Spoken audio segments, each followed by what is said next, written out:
The story behind Gris, a video game that looks like a painting brought to life, starts in Barcelona in 2015. Adrian Cuevas, who worked at Ubisoft, was having a farewell party with his co-workers before heading to Canada for 4 months to work on Rainbow Six Siege. One of his colleagues was Roger Mendoza, a close friend Adrian had met back in university. Later that night, at one of the random bars they visited, Adrian and Roger ran into a mutual friend who was celebrating her birthday. She was a photographer with lots of connections in the art world, and once the two groups started hanging out together, Adrian and Roger found themselves sitting at the same table as the well-known artist Conrad Roset. Conrad had worked on ads for companies like Adidas, Nike, Coca-Cola, and Sony, but he is probably best known for his art exhibition titled Muses. Adrian, Roger, and Conrad had never met before that night, but their shared love of video games got the conversation started. Conrad shared he'd always wanted to make a game, he just didn't have the programming skills to pull it off. Adrian and Roger, on the other hand, were both programmers, but art wasn't their strong suit. So the conversation naturally turned into a mini brainstorming session. Conrad suggested the idea of a game that puts the artistic experience front and center, but still has some challenge to it. He even drew a sketch to emphasize the importance of color in the game he envisioned. It would start in black and white and slowly transition into color. Conrad was very serious about the project, but Adrian had his doubts initially. To be completely honest, we were quite drunk, so I thought, this is going nowhere. I'm going to Montreal in 2 days, let's forget about it. But I was saying yes, obviously. 2 days later, Adrian left for Canada to work on Rainbow Six, while Roger stayed in Barcelona and kept talking with Conrad. Then, 4 months later, in January 2016, Adrian came back and was surprised to find out Roger and Conrad were still just as excited about the project. They asked Adrian if he was still interested too, and without hesitation, he said yes. At the time, Adrian and Roger were getting tired of the AAA grind, so the idea of a more personal project with more creative freedom and new challenges was really exciting to them. But before they could fully commit, they needed to know if the concept had any real potential. Therefore, the first thing they did was build a proof of concept. The result was a small, rough prototype that still managed to capture the mood they were aiming for. Even though it was far from polished, it convinced Adrian and Roger to quit their jobs at Ubisoft and for Conrad to put all his other work on hold. It was the perfect time for them to make a decision like that. None of them had children, mortgages, or the kind of responsibilities that usually stop people from taking big risks. And on top of that, they'd saved up enough money to survive for a while without steady jobs. The next step was building a fully functional prototype that featured about 15 minutes of gameplay. That meant creating a story, a lot more art, and interesting mechanics that could actually carry the experience. Before we move on, I'd like to talk about this video's sponsor, Boot.dev. Boot.dev is an online platform that has turned learning how to code into a fun and captivating RPG experience. They provide courses for the programming languages Python, Go, TypeScript, SQL, and JavaScript. The platform is designed to learn to code by doing what you'll do at an actual job. Get your hands on the keyboard and work on real projects. All the while, you'll be earning XP, completing quests, and fighting bosses. If that sounds a bit intimidating, you can always go to the training grounds first, a place where you can grind infinite challenges to give you as much practice as you need before you tackle your coursework. Not everyone has the means to pay for a membership, so all of their content is free to read and watch in guest mode. A paid membership unlocks the game and all the interactive components that go with it, the whole reason why Boot.dev is so engaging and efficient at teaching you how to code. Furthermore, the Boot.dev Discord community is very active and there to help if you ever get stuck on your coding challenges. Go to Boot.dev and use my code ThatGuyGlen to get 25% off your entire first year on the annual plan. Boot.dev, learn to code in the most captivating way. Now back to the video.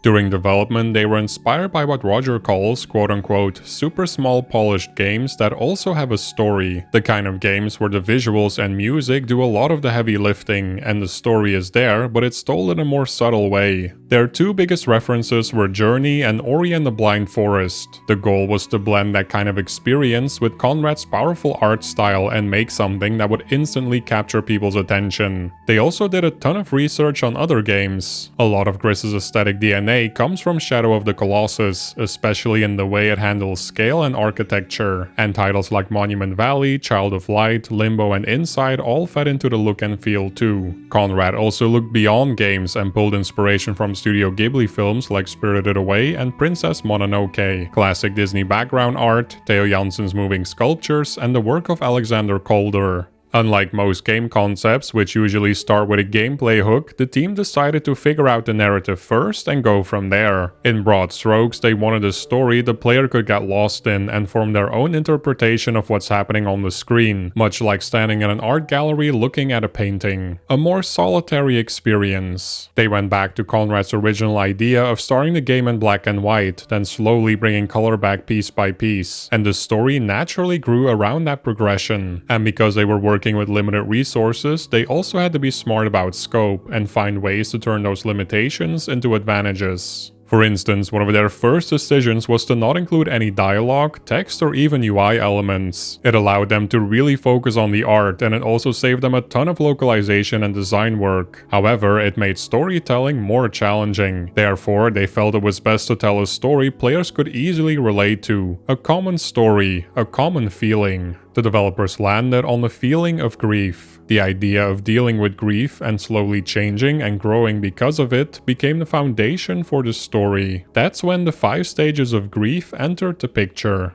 This framework, introduced by psychiatrist Elizabeth Kubler-Ross in 1996, is often used to describe the complex, non-linear emotions following loss. These emotions are denial, anger, bargaining, depression, and acceptance. The team realized each stage could work as a literal stage in the game, and every time the player completes a stage, they unlock a new color that brings more life into the world. The developers started writing a clear narrative with a solid foundation about grief and overcoming adversity, just so they had something to fall back on during development. Without any spoken dialogue and text, they now had to figure out how to show that story using only metaphors and symbolism. Of course, that approach comes with trade-offs, something Adrian, Roger, and Conrad were very aware of. The upside is that players can project their own experiences onto Gris, which makes it easier to connect with the universal feelings the game is trying to capture. The downside is that without any explicit context, some people might just see a boring and confusing story. Furthermore, grief is such a personal, unique process that presenting it in a broad manner can sometimes feel off, or even land the wrong way, which is the opposite of what the developers were aiming for.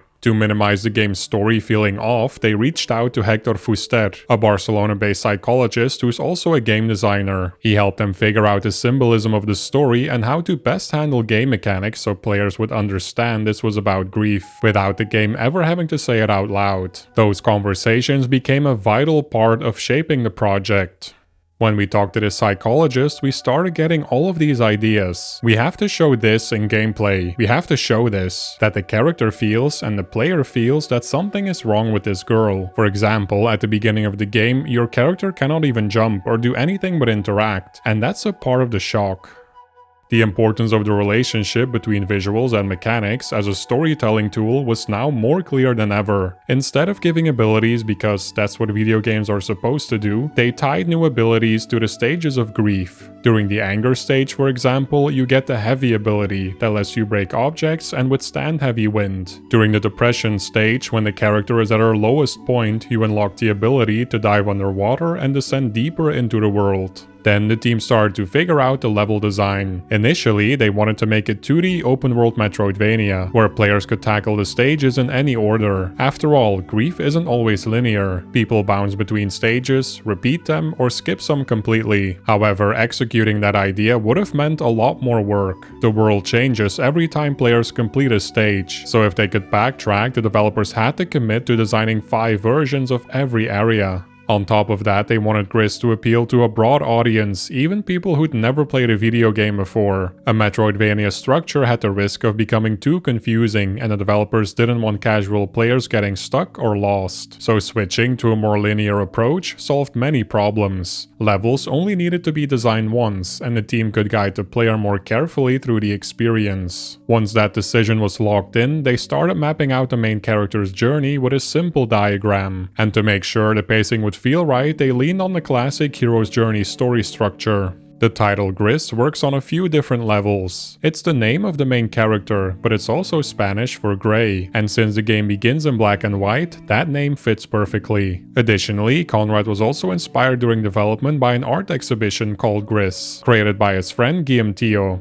After about a month, the team had mapped out the key moments, basically the whole journey from black and white to full color. At the same time, they had to make some practical decisions about how they were actually going to build the game. For the engine, they went with Unity, mainly because Adrian and Roger already knew it inside and out. They did add a bunch of custom tools and components to make Unity easier for Conrad to work with too. Most of the art and animation was done in Photoshop. Conrad briefly considered drawing every frame on paper, scanning it, and then painting over it. But Adrian and Roger told him that would be madness and it would take forever. So instead, everything was still hand-drawn frame by frame, just digitally in Photoshop. They layered in scanned watercolor paintings and added visual effects to make the final image look more like real paper. A lot of time and energy also went into perfecting Gris herself. While designing her, Conrad was digging through fashion magazines and websites for inspiration. The early version of Gris was much more detailed. Her dress would actually change as you move through the 5 stages. Visually, it looked very pleasing, but in practice, it created a bunch of problems. The game uses a lot of big zoom outs to show off the environment. However, when the player character has a lot of complex lines and colors, they turn into a blurry, noisy mess from a distance. Furthermore, all that detail made animation a nightmare. Every curve, spot, and pattern had to be redrawn frame by frame for every new movement. It was simply too time-consuming, so they simplified it and went with something cleaner, more elegant, and more readable. Then it was time to animate her. They started with the most important animation, the run cycle. It's what players are going to see the most, so it had to feel smooth, expressive, and satisfying. Unsurprisingly, it went through a ton of iterations before the team was finally happy with it. Once it was done, the run cycle became the blueprint that set the tone for every animation that came after.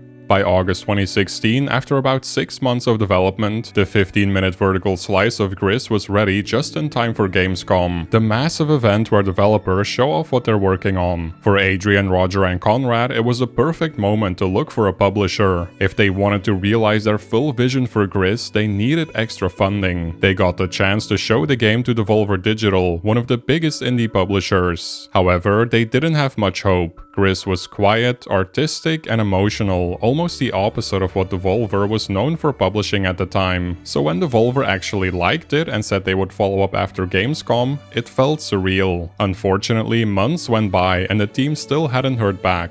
Eventually, they started pitching to other publishers. By that point, they were basically out of money, so it came down to 2 options: sign a deal or shut everything down. That's when Devolver finally got back in touch. After some back and forth and making sure they'd keep full creative control, Adrian, Roger, and Conrad signed with them. The deal gave them the funding to properly set up Nomada Studio, bring in freelancers to help develop the game, and have Devolver handle all the marketing. By January 2017, the paperwork was done, the office was set up, and proper production could finally begin. The core ideas and mechanics were there, but a lot of the game wasn't playable yet and hadn't been drawn yet. Conrad and the other artists started pumping out concept art at a rapid pace and created about 3 to 5 pieces a day, sometimes even more. Before long, they had more than 1,000 pieces of concept art. Not all of it made it into the final game, but a lot of it did, and Roger and Adrian worked hard to make sure what you see in the game looks as close to the concept art as possible.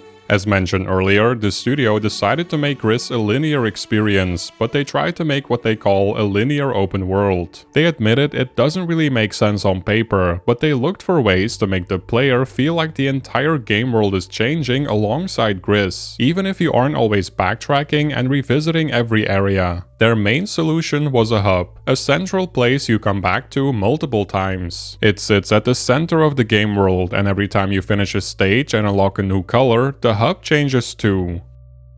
One of the biggest challenges during development was finding the balance between art and readability. They wanted every frame to look beautiful, but the game still had to guide players forward without confusing them. As a result, a lot of time was spent iterating on level layouts, camera framing, and subtle visual cues. At the same time, they wanted the world to feel lonely and quiet without the levels feeling empty or boring. To accomplish this, Conrad was inspired by something called aquascaping, the craft of arranging aquatic plants, rocks, and driftwood inside an aquarium to create a beautiful composition. Years earlier, he'd spent a lot of time building his own aquarium, so it was something he already knew well. There's also a specific Japanese style of aquascaping called iwagumi, where you create a beautiful scene using very few elements. That became a key reference for Gris. Minimal, carefully placed shapes and objects that keep the world feeling sparse and lonely, but still visually interesting. Making the game accessible to a broad audience, including people who'd never played a game before, was a key focus. On a gameplay level, they wanted Gris to feel calm and relaxed, more like a gentle platforming experience than a stressful challenge. However, that comes with a risk. If you aim too broadly, you run into the trap of making a boring game that appeals to no one. That raised a bunch of tough design questions related to player motivation and what to do when a player makes a mistake during the platforming challenges.